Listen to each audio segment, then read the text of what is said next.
a profile. Thank you very much. I want to welcome you all to today's session of the Young Investors Money Talk. You are warmly welcome. So tonight we have a very important guest in our midst who is going to be teaching us on why financial education is very important and also building a strong financial foundation. So our speaker for tonight is a senior lecturer at the Department of Finance, University of Ghana Business School, with over 11 years of experience in teaching and research. He holds a PhD in finance from the University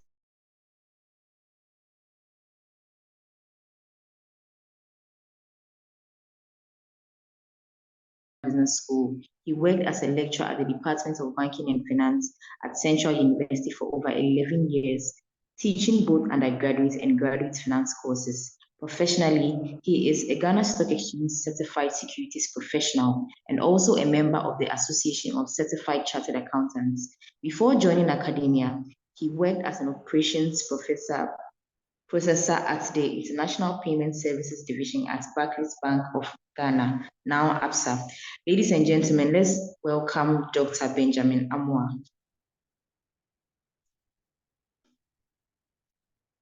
Hello, Doc. Thank you so much for joining us. Thank you very much, Jessica and team, for inviting me this evening to join you and to share some few knowledge and insight into the matter of personal finance or financial literacy. It is indeed a privilege and a wonderful opportunity and time to join programs like this and to share some ideas and some knowledge among young adults and individuals who seek to better manage their resources and, most importantly, their finance. So thank you very much, the executives and team. I'm happy to be here, and it is my hope that you will learn and you will also have some wonderful time here, even as we exchange ideas in the area of personal finance and financial literacy. Thank you very much. Because of internet connection, I will, after the introduction, put off my video. Bear with me so that we can have the discussion. Today, we are looking at building a strong financial foundation and why financial literacy matters for young adults. Like I've been introduced, my name is Benjamin Amoah, and I work as a lecturer and a researcher at the Department of Finance, University of Ghana Business School. Thank you very much for coming, and let's start our discussion this evening.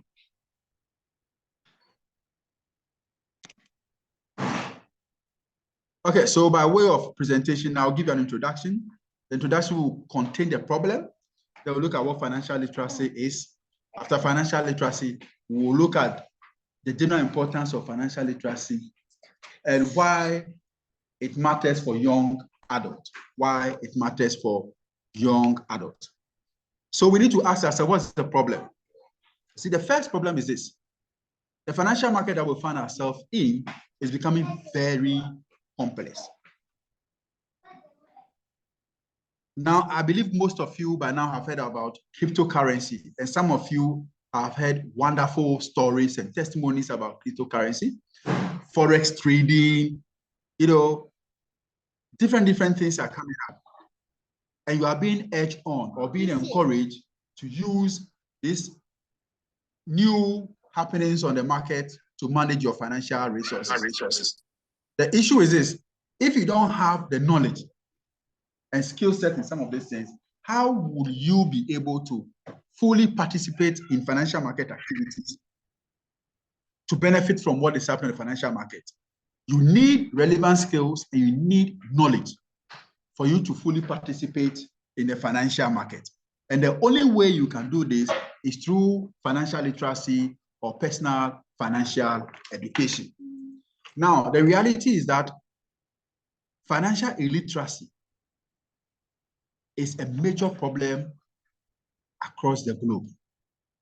Look, there's data from the OECD that point to the fact that many countries around the world have citizens who do not have good level of financial education to fully participate in financial market activities. And sadly, for many young adults, financial illiteracy is also a big challenge and a big problem. In fact, in 2015, There was a research conducted by S&P Global Financial Literacy Survey, and it came out that many countries in Africa and South Asia have adult populations that have low financial literacy level. It is believed that about 68% of adults in Ghana are financially illiterate. And these are the men and women who are working and making money. And so if they do not have the needed financial knowledge, it poses a problem for Ghana and for the rest of countries around the continent. Clearly, this is a problem that affects all of us, and we need to find a way of solving such problems. So if you have groups like Young Investors Network and the like, you are a privileged person, and you will be educated over time so you don't fall into this group of individuals who do not possess good financial knowledge in managing their financial resources. It's very, very important. Okay, so the first question is, what is financial literacy? What is financial literacy? When we talk about financial literacy, we are talking about five things. Five things. First, we are talking about awareness. We are talking about knowledge, skill, attitude, and behavior. So financial literacy has five things. It's a combination of awareness. You need to be aware of your financial state. Knowledge. What level of information do you have pertaining to the issues of personal finance? The skill here is, do you understand basic, simple, compound interest? How inflation affects your money? Do you understand diversification and the issue of risk? These are basic concepts and skills that you need to have or possess if you are to navigate your way around the financial market, and to do that easily. The attitude, what is your disposition and behavior when it comes to matters relating to personal finance? And these five things should be able to help you to make sound financial decisions, which will help you to achieve your financial well-being. And this is according to the OECD. But according to Clapper, Lasode, and then Van Uderhusen, financial literacy is about the ability to make informed financial choices regarding savings, investing, borrowing, and other financial decisions. So because this is more like a student group, we will pick financial literacy as this, and we will move on with the concept of financial literacy in this manner. Another time when we have another opportunity, then we'll look at some aspect of financial awareness, you being aware, and what it takes for an individual to be financially aware. But from the educational point of view, when we talk about financial literacy, have in mind five things: awareness, 1, 2, knowledge, 3, skill, 4, attitude, and then 5, behavior. This is very, very important. Okay, now let's have a general discussion on why financial literacy is important to everybody and to every economy in the world. The first point we need to understand is that financial literacy is part of human capital investment. What do I mean by human capital investment? You see, you are in school, you are acquiring knowledge. The knowledge that you are acquiring is to equip you to go and work after you graduate from school. So what we are doing currently is that you are investing in your human capital and human capability, so that after school, you'll be able to deploy this knowledge and skill set to solve problems. And through the solutions that you provide, you are paid salaries. If you invest in your time and resources in financial literacy, you also acquire or possess this knowledge set that you can deploy after school in managing your financial resources. So just as individuals go to school to go and learn medicine, pharmacy, architecture, banking and finance, accountancy, financial literacy is also a good piece of knowledge that an individual should be able to acquire. But you see, because we normally do not have full-fledged programs that students will enroll on in the area of financial literacy, then it is up to you to now join associations and clubs like Young Investors Network, so you can acquire this knowledge set as part of your human capital that you will use after school. 2, If you have a financially literate citizens, right, then it is all probable that these individuals are likely to save and invest. I believe in your previous discussions, you may have had discussions on savings and investment. And because you have acquired this knowledge, many of you are thinking about how to save, and some of you have even started saving. Now, if you're able to build a huge pool of individuals who are financially literate, chances are that these individuals will be financially included. And once they are financially included, they are going to save and they are going to invest. And this pool of funds that will be amassed from their savings and investment will now be made available to government and big body corporates to borrow and to develop. Financial literacy is very important, very, very important to all of us. The third point you can think about in the general sense of financial literacy is that financial literacy improves savings and investment. And this pool of funds amassed is what then can be tapped in for national development. If we want our country to develop, we should have a critical mass of the population saving or investing, so that behind the scenes in the intermediation process, businessmen and even state agencies can borrow from this pool of funds to undertake high capital investment that will develop the country. Another thing you need to understand is that individuals who have low financial literacy, right, in many instances have problem with debt management. They borrow and they don't see the need to pay. And if you borrow and don't see the need to pay, it affects your credit score. And once it affects your credit score, on your next request for borrowing, you don't get access to the credit. Even if you get access to the credit, it is going to cost you more. For many of these individuals, it's simply because they have poor understanding of money management.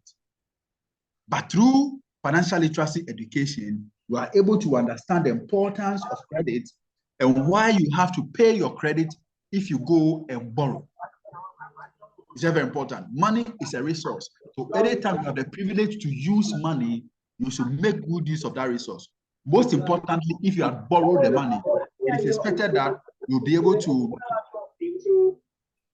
pay back what you have borrowed, so that that money can be made available to another person to use.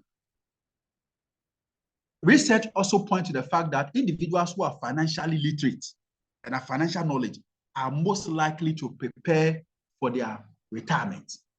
They engage in retirement planning and they know that at a certain age, they will not be working. So as they are working, they are preparing for that day when they will not be working.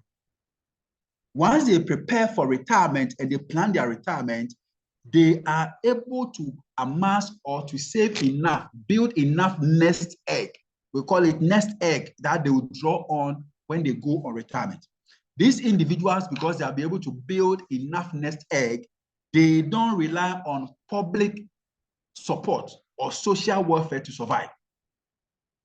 They make sure they have good health insurance. They make sure they have good places to live.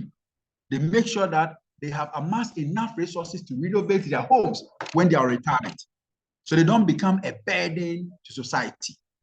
Many of those who are not able to plan their retirement are those who lack some of these basic personal financial knowledge in the area of financial literacy. So they work for 20, 30 years, they make all the money, they misuse all the money, they go on retirement, and they become a burden on their children, a burden on their families, and a burden on society. If you are exposed to the knowledge set in financial literacy, there is all probability that you plan for retirement. I believe that maybe it's even possible that in some of your previous discussions, you may have had discussions on retirement planning. And the point is that the best time for you to start planning for retirement is the first time that you receive your first salary. So your first salary should be the beginning of your retirement planning. In other words, from your first salary, you must put aside a portion of that first salary towards your retirement. That is one thing. We can talk about the voter political administration sector, where it is believed that individuals who are financially literate are likely to also look out for politicians who are financially literate. And these politicians, if they are financially literate, are most likely to make good use of public funds and not waste resources. it is very, very important that in choosing our political officers, we look out for individuals who have knowledge in the area of personal financial management.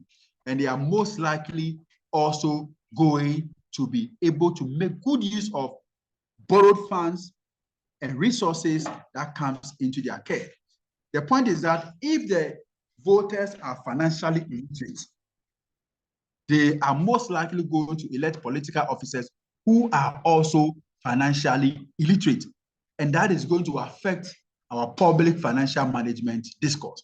It is very, very important that we look out for voters who understand, we look out for political office aspirants who display good understanding in the area of financial management. And if we are also financially literate, we are going to select in these individuals who will then manage our financial resources for us. The sixth one is, from time to time, government agencies like Bank of Ghana will come out to release economic data, interest rates, inflation, cost of funds, unemployment rate, etc. This macroeconomic data is to the public, but this data is not just released for being released to the public as per the rule demand. It is for us to understand this information and then use this data and public information to inform our investment and savings decision. Now, if you do not have the needed financial knowledge, how will you be able to make use of this information? Financial literacy is what helps individuals to take advantage of some of this information. So in short, these are the general importance of financial literacy. It is general. Whether you are a young person, whether an old adult, or even your old age, and for the country or the economy as a whole, these are some of the general importance of financial literacy. And that is why it is very important that the state and our educational institutions, banks and non-banks, put their resources or some resources into the area of financial literacy, because it's very, very important that we educate people and we provide this vital knowledge that is very, very important for.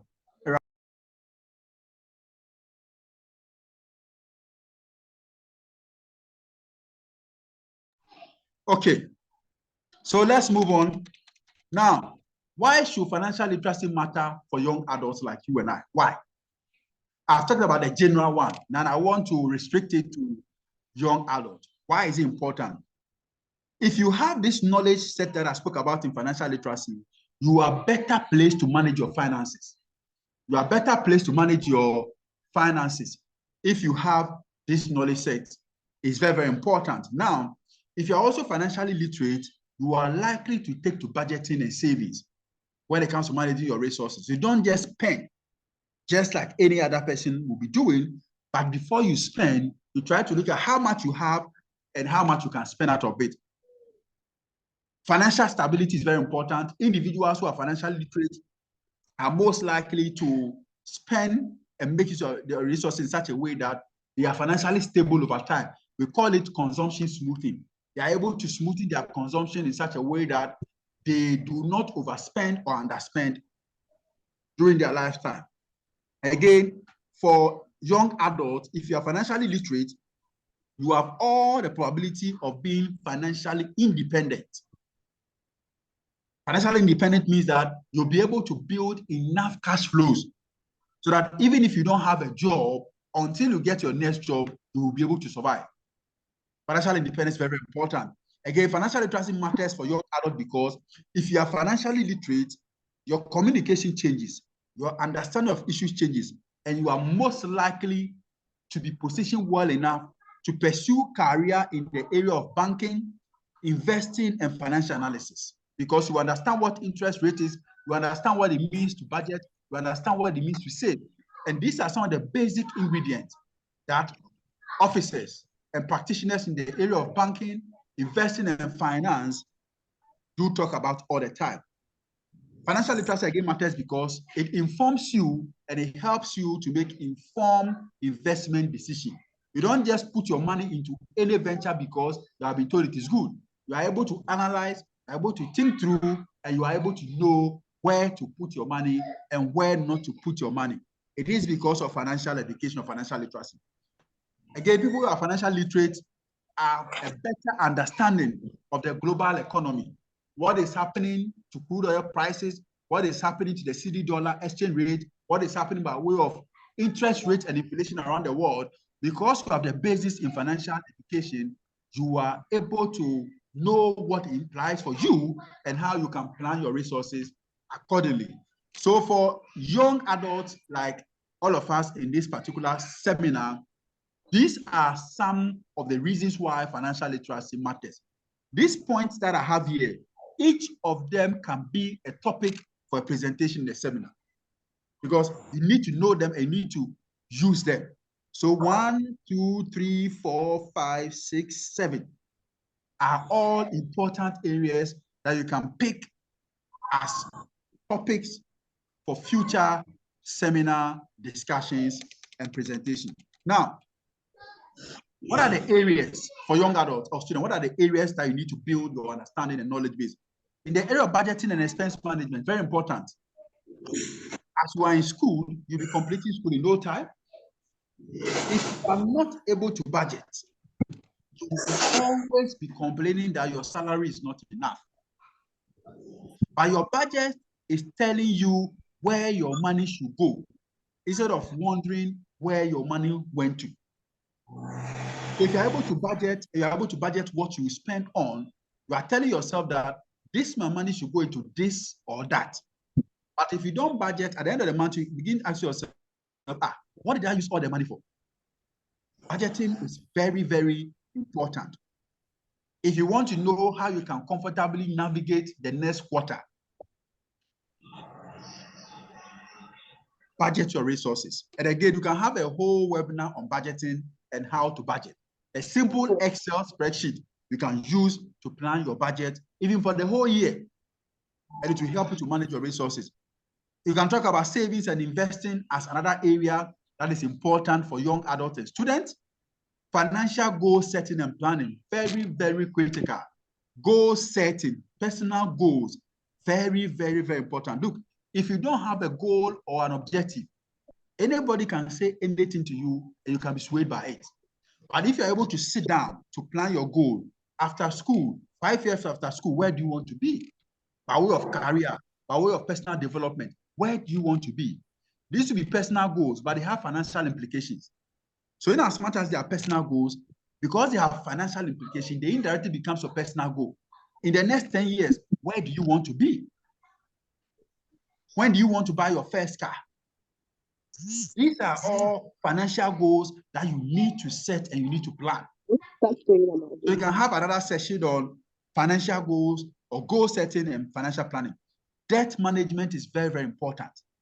As you begin working, you are most likely to go for some loans.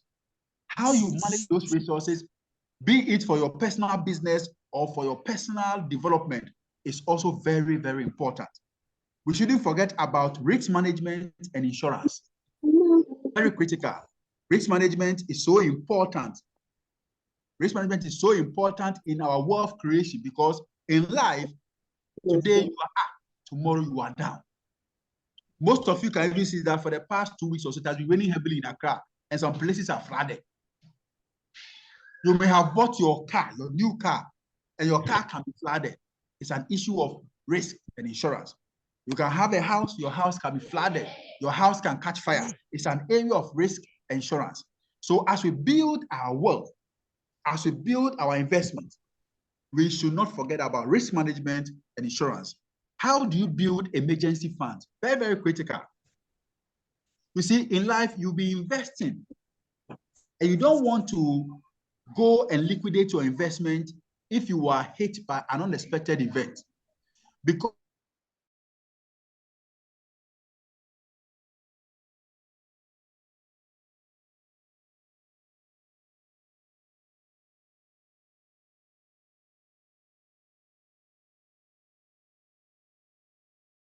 a friend is having his or her wedding and you want to support, a mother or a brother need a help, you don't go and liquidate your investment or stop your investment because of that emergency. If you have an emergency fund, you go into the emergency fund, then you pull resources from it to help deal with that emergency whilst your investment goes on and continues. We need to have emergency funds. It's very, very important. And it's also another area that you can have a whole discussion on. How do you understand credit scores and credit reports? In other countries like the US, immediately you complete college or university, you have to build up your credit score. The more you get good credit score, the lower your cost of borrowing. Very soon in Ghana, we are going to have credit scoring for individuals once you're able to integrate the Ghana card into our system. If those of you who have borrowed quick loans and you are not paying, it is a bad indication on you. When we start using the credit score, they will calibrate all the mobile loans that you have, mobile money loans that you have collected, and you have not paid. And they will add it to your credit score. And that will give you a poor credit score. What it means is that if over time your credit score becomes very, very poor, you will not be able to source for credit. And if you are not able to source for credit, it means that you have to rely on your own resources. And that becomes very, very difficult. So please, when you go and borrow, make sure you pay. Credit scoring is very, very, very important because in other places, they live on credit cards. We are gradually getting there. And so you need to also understand what credit scores are and the report. Basic areas in investing and wealth creation and building is very, very important. There's a difference between being rich and being wealthy. Wealth creation and wealth management is also another area that you also have to consider. And if you're a young adult and you have all this information, it helps to shape your life and it gives you focus in life. Long-term financial planning and wealth management, very, very important. Long-term financial planning has in it retirement planning, has in it estate planning, has in it gifting of your assets and will, how to prepare a will, covering your assets, inheritance law, inheritance tax. All of them are built into long-term financial planning and wealth management. And these are areas that as young adults, you need to be exposed to. So that when you complete school, you will be able to think about them and to plan your life towards them. Okay. I think for now, I was given 20 minutes. So I will end the presentation here. I hope I've been able to stay within the 20 minutes. Let's keep it this way. And if you have questions from this presentation, I'll do well to respond to them. And then we can pick up the discussion at that time. Thank you very much for your attention. And thank you for the invitation. Thank you very much, Dr. Amoah. This has been very, very insightful. I believe our expectations have been met. We have learned so much. Personally, I have learned a lot, and I'm sure our audience too have benefited. I'd want to know, so before I proceed, I'd want to kindly ask that we get ready with our questions. If your background is noisy, kindly type it in the comment section. I'll read it out. You can as well raise your hand and I'll call you when the time is due. Doc, please, you mentioned in your presentation that looking at the alarming, you said about 68% of people are financially illiterate. And looking at this alarming rates of people in the country, do you think that the Ministry of Education would eventually make basic financial literacy a core course in our educational curriculum? Like, do you think it's going to be a possibility looking at what is going on? Because it's not everybody who completes school, even in the university, some people graduate and they still don't have understanding of certain basic financial matters because maybe they couldn't join groups like Young Investors or other financial literacy groups. Do you think that the Ministry of Education is working towards that? Okay, thank you very much. This particular concern was a concern in the past, but I think recently NACA is National Curriculum Assessment, which is an agency which is an autonomous body that works together with Ministry of Education. They have consciously introduced financial literacy concept in social studies. So they are not calling it financial literacy or personal financial education. What they have done is that they have introduced some of the concepts like investment, like savings, retirement planning, insurance in social studies at the JHS level and at the SHS level. so that by the time you complete basic SHS, you will have an idea of what savings is, what investment is, retirement planning, insurance, which will be better than our generation and your generation, which never had this privilege. Because like we rightly said, it's not everybody who gets to the university who sits in a business school class. No. Even at the business school, although we teach some of these things, we don't teach them for the personal usage. We teach it more like you are being taught to go and manage a portfolio or to go and manage finance function within an organization. But to teach it at a personal level where the individual will practicalize it, we don't do that. So with what NACA is introducing the new syllabus, or we call it curriculum, it will help the young generation coming up to have some of these basics. So I'll say, yes, Ministry of Education and NACA has taken up that responsibility. And they have started introducing some of these concepts in social studies. And that, for me, I see it as a big credit for the country, and the benefits we'll all live to see in the near future. Thank you very much. Yes, please. Thank you very much. That means that we have hope as a country. And also, you mentioned that when it comes to we electing our political leaders, sometimes because we the voters do not have enough financial knowledge, we just that all. But look, I'm sure you can attest to the fact that sometimes these political leaders come with very convincing academic qualifications and experience, such that we just automatically think that they are suitable for the role. So most people, based on hearing what they have to say and their experiences, will just elect them. But then they come into power and we are seeing something else. So is there a particular criteria that we can use to measure whether this person is actually fit for handling the country's resources? Okay, so this is how it is going to be. Like we already said, in many instances, what they say to us is good to our ears. We are happy, we want to hear it, and we are excited. So we go and vote for them. I get him. So it is after voting for them that I realize that no, what is said is not exactly what he's doing. So indirectly, you have been deceived. But you see, if you're able to build the financial literacy knowledge level in the minds of the citizens, they are able to understand simple financial decisions that are made by the political office holders, the assemblyman, the MCE, the district assembly, the parliamentarian, the president, the ministers. And so on the next round of voting, because we appreciate and we understand some of this concept, we are able to know that no, this person was not able to take the right decision. That is how come we are in this state, or he was able to take the right decision. That's how come we are in this state. So when it comes to voting, we are better placed to either vote for them to retain their power or to vote them out. But you see, if the voters themselves are not financially literate, then even after voting for them, whether they did the right thing with their finances or not, they don't have the needed skill set. And because they don't have the needed skill set, they are not able to assess these individuals. And that tends to affect voter outcome. If only we are educated financially, the basics that we have, we'll be able to assess these politicians and be able to know that they made good use of our resources or not. So that is a point that I made earlier on with respect to voters and their their financial literacy levels. Thank you very much. Okay, well noted, Doug. But this has to, you've spoken about the voter side.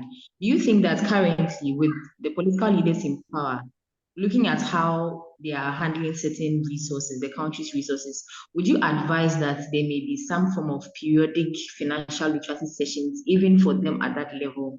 Do you think it's possible, so that at least we know that we are not far from hope?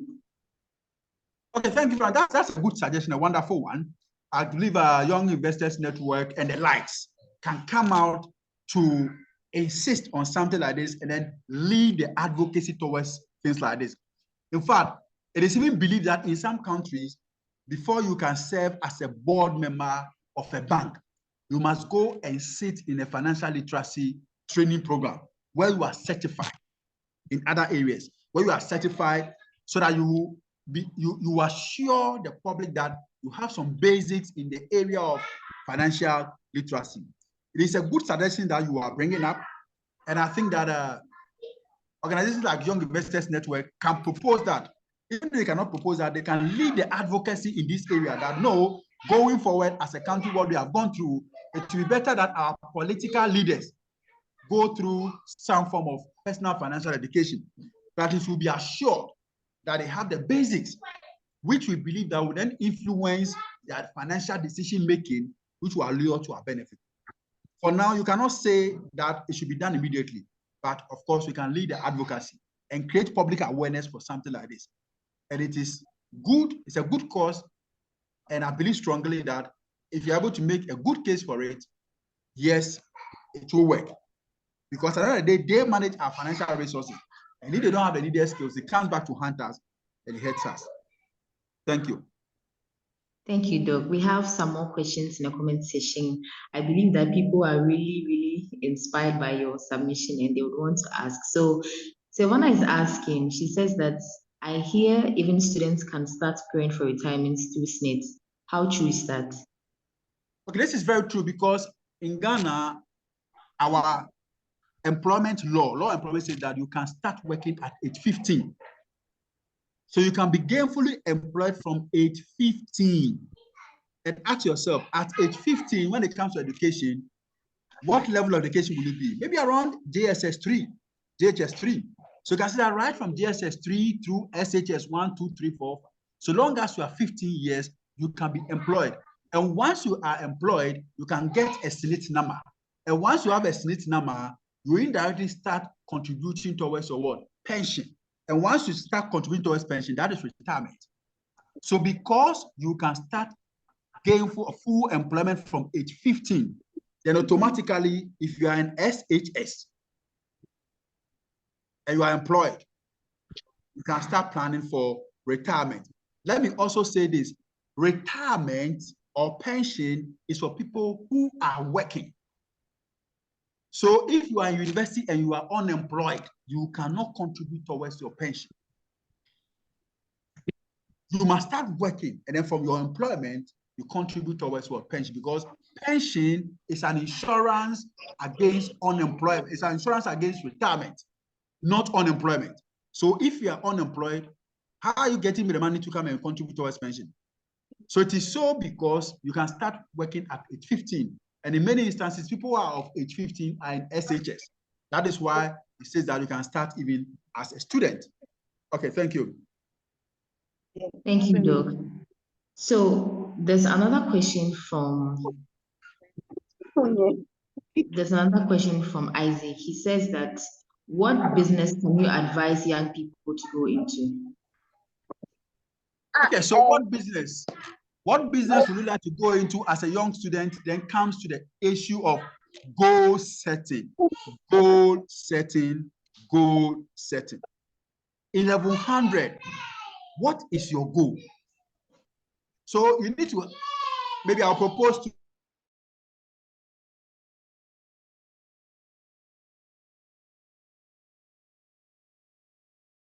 you need to have another webinar on goal setting.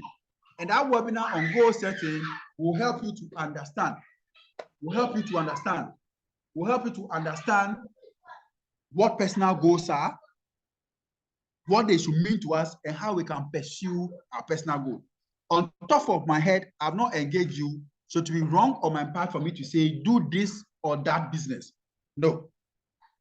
Once you sit in a goal setting webinar, your mind will be prepped up and you know what will fit for you as you pursue your goal. At this stage, you are in school, so it presupposes that you find yourself at UPSA because you want to pursue a tertiary education. So for now, your primary goal is education. Alongside, you want to do something. What exactly you want to do?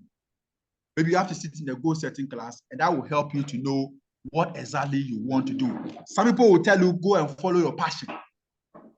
That is good. But is it passion alone? It's not about passion alone. It's about service.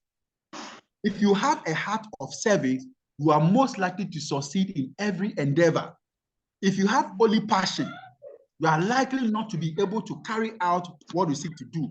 So it's about service first and being passionate in the service delivery. That is the most important thing.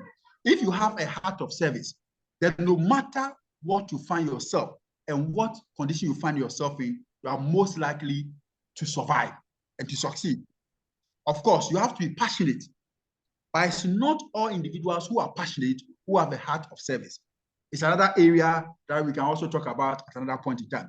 So for now, I'll say that keep focused on your studies, think about your studies, and then as you have webinars on goal setting, you'll be able to know exactly what you want to do.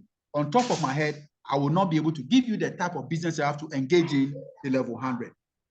Thank you. Thank you, Doc. So Herbert has a concern. He says that, Doc, please, how do we convince the elderly ones about financial literacy? Because anytime I try to bring my dad on board, he will overpower me with reality.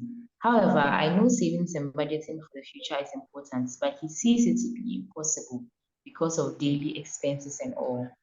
So seems Herbert is quite concerned about so it. this is the reality, but that's the reality. See, we have what we say that if I ask all of you here, right, that okay, guys, tell me how you want to live in the next 20 years. You guys be writing fantastic things. I want to go on vacation. I want to have a story building. I want to be having 5 cars and all that. These are goals. These are goals. Oh, I want to retire at age 45. But when I bring in the issue of financial literacy, you say no.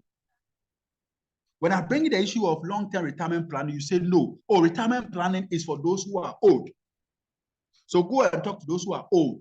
They will go on, or they are near retirement. As for me, I'm a young person, I need to enjoy my life. So you can see that there is this knowledge tilt in the sense that for the young, they don't see retirement planning as important. But for those who are old and are in retirement, they also regret that in their youthful age, they never had personal financial education. So like what you are saying now, your dad will not look at financial literacy as something important because he may have other things on his mind. But you who know it should be able to apply it to your life so that you become a living testimony, a living example of what personal financial knowledge can do. So that even if you are not able to convince him, because maybe he has more experience than you, you'll be able to convince your age group and people who are younger than you. So don't be worried, continue to engage him, but you must be practicing what you are preaching to him in the area of personal financial knowledge. So he will be able to see what it is and what it takes to live by the principles of personal finance. Of course, there'll be a lot of wisdom in some of the things I will be saying because he may have learned through the difficult channel, and he'll be able to to live with some of the little information that he will have from his engagement with you. And of course, you must do that respectfully too. It's not because you have been to the university, you want to be pompous, and you want to, look down upon them and tell them they are not knowledgeable. They are very knowledgeable. It is simply the case that they have not been fortunate to have some of these information in their youthful age. But apart from that, they are individuals of wisdom and individuals of experience. And it is good if we listen to them. But we should also leave out what we know in the area of personal finance. Thank you.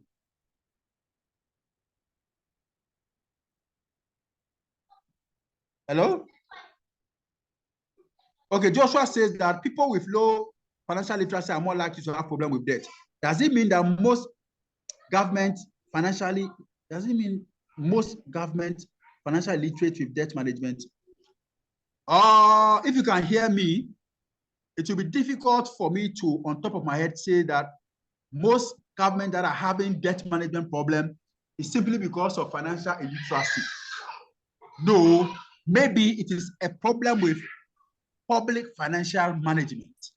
But of course, if we stretch public financial management, we are also going to have in it personal finance illiteracy as the core contributing to some of these challenges that we have. So I will say that public sector financial management, although it has in it some of the principles we talk about in personal finance, we cannot say that because the government is having challenges with debt management, it means that the officers are not financially literate.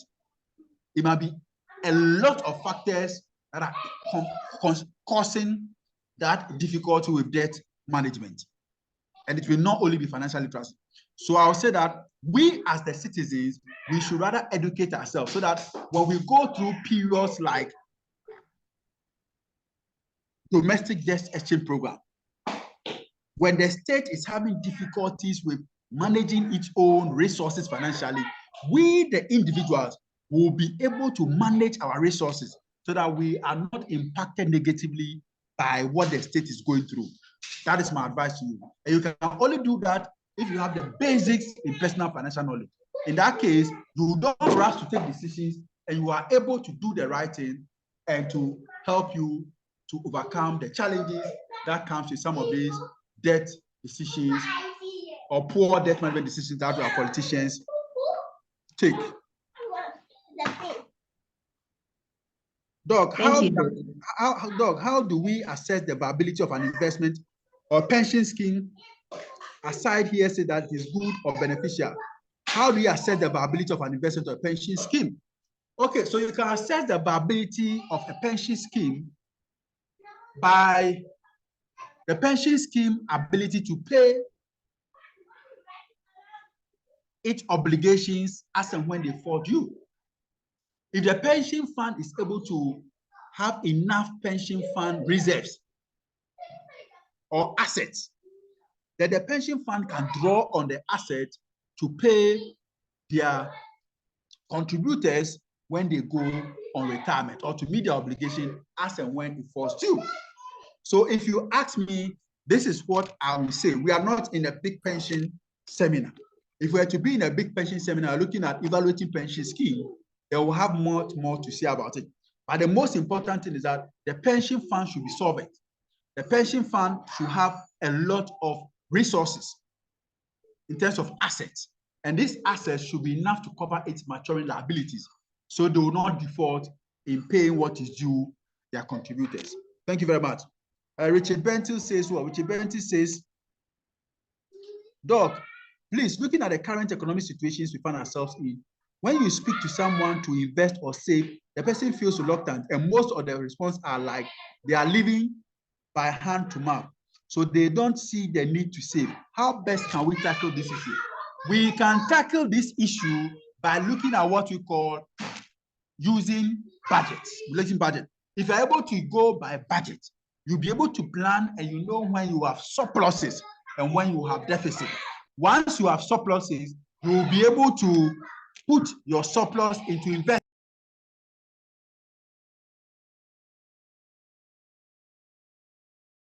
You'll be able to put your surpluses into investment and you'll be able to invest the surpluses that you have. If you have deficit, you know when to borrow and how to source for funds to meet your mature obligation. Many of these individuals are not living within their means. That is why budgeting is very important. They're not living within their means. They want to live in excess of their needs. In budgeting, you focus on your needs: food, shelter, clothing. Food, shelter, clothing. Very critical in the area of budgeting. Any other thing becomes a want. And for want, you can postpone want. Why do you want to be eating outside every day when you can cook? Why don't you cook? Why do you want to take your car to be washed out every day when you can wash your car yourself? These are some of the little things you can do to cut down on expenses as you manage your budget. Many individuals will make the excuse because they don't want to practice budgeting. And budgeting and expense management is very, very important. Amos says, my question is, please, what are some of the investment avenues you can recommend to young investors? I asked this question because most of the products out there are providing interest rate less than inflation rate. Again, Amos, it's a good question that you have asked. But then you see, one thing about investment, and I'll advise you, at this point, you may not like my response, but that is the truth. You see, I cannot on top of my head, without knowing your investment objective, your investment period, your current situation financially, what you want to invest for and what you want to do, I will not be able to recommend any investment product for you. Because to be wrong, it's like you go and see a doctor, and just the doctor say, "Doctor, I'm sick. Give me medication." Until the doctor assesses you, until you go to a lab and the doctor reads the lab report, evaluate the lab report to know what exactly is good for you, the doctor will be wrong to just give you any recommendation. In other words, it will be difficult for me to come and say, go and buy this product or that product. In investment, you need to understand the investment objective. You need to understand the investment period, the term. You need to understand what set of assets can match the investment objective. You need to understand the individual's risk appetite and risk profile. You need to understand the individual's financial situation.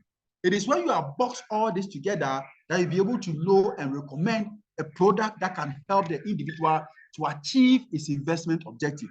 In the quest to meet that objective, the individual must have emergency funds, because this emergency funds is what the individual will fall on when the unexpected happens, so that doesn't compromise on investment that he's making. These things are things that must be considered, and having considered all these, we can recommend an investment product for you. So it will be difficult for me to come out to say that go for this investment or go for that investment. Talk to a financial planner, a financial advisor, and he or she will sit you down, and through that engagement, he or she will be able to recommend to you what set of financial product or asset exists there that you can use as channels to create your financial wealth. My question is this: okay, so I think that's it. That's it for now. Any other question? Okay, so Emmanuel Saki says that, please, my question is, how reliable is SNIT in general? Should I consider other alternatives? Okay, so this is what is happening. The law in Ghana says that every worker, every employee must contribute to SNIT. That's what you call tier 1. So long as you are in employment, you yourself and your employer by law must contribute to SNIT. It is a no-go area. You cannot say that you will not contribute to SNIT. It will not happen. So by law, you must contribute to SNIT. Then we have what you call tier 2. The tier 2 is what gives you the opportunity to select your own pension fund provider to manage some aspect of your pension for you. And then tier 3 is what you call the voluntary pension scheme that you yourself set up. So what I'm saying here is that as for SNIT, so long as you work in Ghana, the law mandates your employer to contribute to SNIT on your behalf. And so we cannot do without SNIT. But for the rest, we can decide on who we want to give our tier 2 and tier 3 pension fund contributions to. Okay, so this is a link to your YouTube channel. All recorded sessions are there. Christopher says that, consider our financial situation as a nation, could it be as a result of financial illiteracy or corruption or weak system? Our situation in terms of what? Consider our financial situation as a nation is so many factors that is contribute to the current situation that we find ourselves in. When we bring in financial illiteracy, then I would like to look at it on the individual level. And the truth of the matter is that many of us are not financially literate. So we are even making money, but how to use the money, the skill set to use the money is a problem. So you are earning 5,000 cedis a month, but you want to be going with Uber every day when you can go with Trotro. You want to be eating outside every day when you can cook for the whole week and eat. You want to be buying the latest phone from a 5,000 salary. Live within your means. Are you getting me? Because your employer will not pay you more than what you are worth. What your employer will pay you is what you need to live within. So you gotta cut down on your expense. cut down on your expense. Many a times, instead of us to look at cutting down on our expense, we tend to make excuse by saying that my salary is not enough. Your salary is not enough, but you are taking beer after work every day. That is a problem.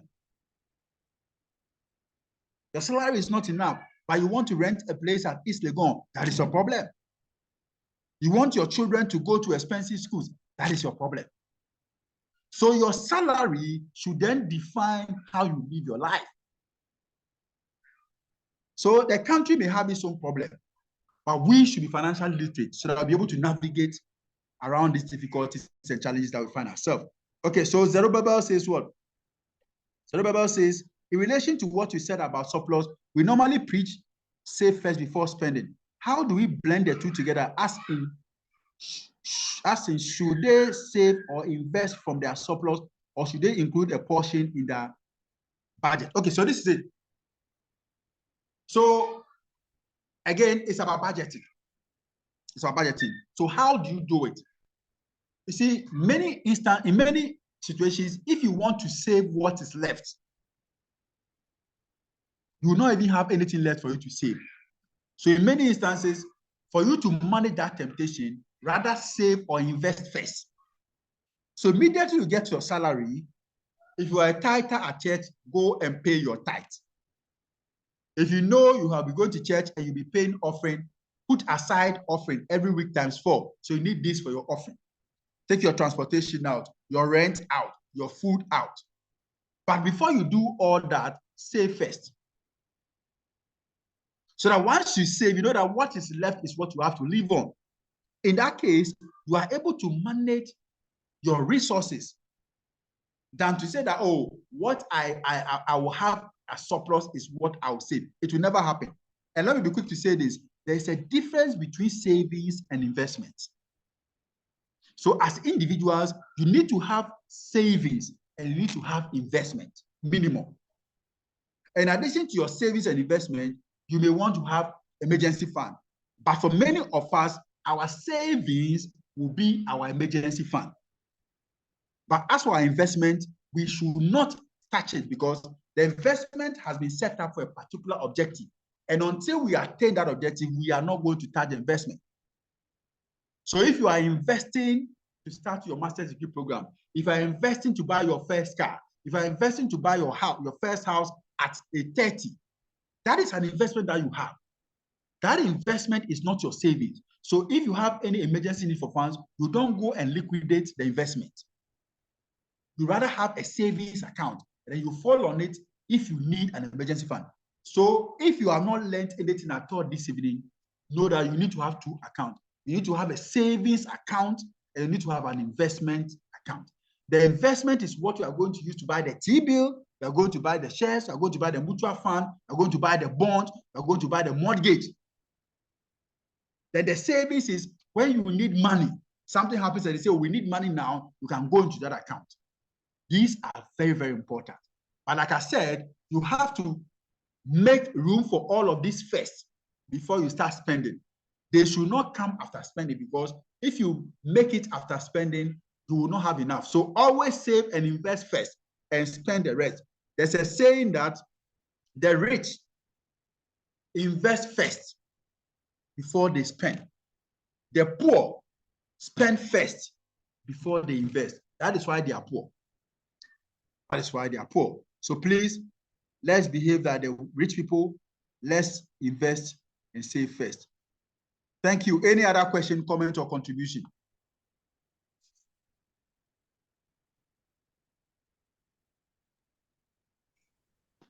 Thank you very much, Doc. I think at this point, we can't take any more questions because of our time. But we just want to say that we are very, very grateful to you for sharing your expertise on financial literacy with us today. Your presentation was very insightful and informative, and we have gained a lot of valuable knowledge and practical tools to manage our finances effectively. Thank you so, so much. So personally, one of my major takeaways from this session was that our needs are food, water, and clothing. That is very, very important. So when we are budgeting, we should take note of that. And also we should live within our means. should live within our means. So I'd want to use this point to let us know that there is an ongoing program in the Young Investors Network. That is the Young Finance Scholars Program. It is very, very educative. It provides all basic finance tools that you need. I mean, today's session has made us understand that it's very, very important that as young adults, we are financially literate. So this program is designed specifically for us to teach us about basic finance. So please do well to join. If you are in Young Investors Network, you just pay 50 cedis to partake of this. But if you're not a member, you pay 100 cedis. You know, there's a quote that says that if you think education is costly, try ignorance. So let's take time to invest in our education, especially when it has to do with our finances. And we are going to reap very, very soon. Yeah, so thank you very much, all of you, for joining today's session. I'd want to invite Herbert, if you can hear me, to kindly share with us the financial quotes for the week. Okay, good evening, everyone. So today's financial quote is by Dave Ramsey. And Dave Ramsey is telling us that personal finance is only 20% head knowledge. It is 80% behavior. So our personal finance is only 20% knowledge. The 80% is personal behavior. Thank you. The 80% is personal behavior. That is very, very important. So let's practice all that we have heard and then also share with other people. And then we believe that our society will be better. There is hope for all of us because we are learning every day. So thank you all once again. Thank you to our Executive Director, Sir Joshua, for making this possible. Thank you to our guest speaker as well, Dr. Amoah. We are so grateful for your time. Please, I have put the link to our YouTube channel in the comment section. Please do well to join our YouTube channel, subscribe, turn on your notifications to receive all our recorded sessions and other relevant content there, sorry. And I'm sure that you gain a lot from it. So we want to take our closing prayer from Silvana. Okay. So please, Silvana, please hold on. There's something I have to read. Okay, so Sir Joshua says I should read something to Dr. Amoah. So on behalf of the Young Investors Network, I'd like to extend our heartfelt gratitude for the invaluable financial knowledge you've imparted to our community. Your expertise and dedication have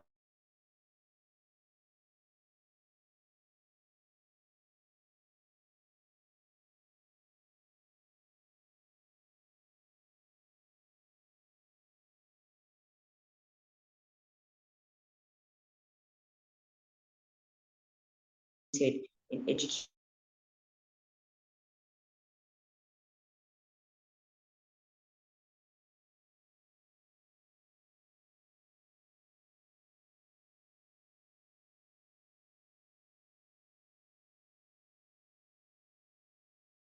Thank you for the invitation. You're welcome, sir. So Silvana.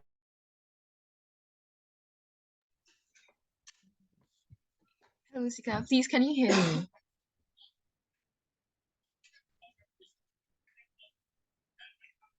Hello, Sika. I think she's not really, maybe her network is not helping. So let me just do it. Okay. Oh. Silvana, are you there? Yes, please, I'm here. Okay, fantastic. Let's hear you. Okay. Please, let's pray. Gracious and everlasting Father, we are much grateful for this evening. We thank you so much for bringing us this expert to teach us about financial literacy. Father, we are praying, oh Lord, that despite the knowledge and insights we've received, you plant in us the spirit and attitude to be able to practice all we've learned. Please bless our week and guide us. These are many blessings I ask to your Son Jesus Christ. I pray with thanksgiving. Amen. Amen. Thank you very much for joining today's session. We are very, very grateful. Enjoy your week and have a good evening.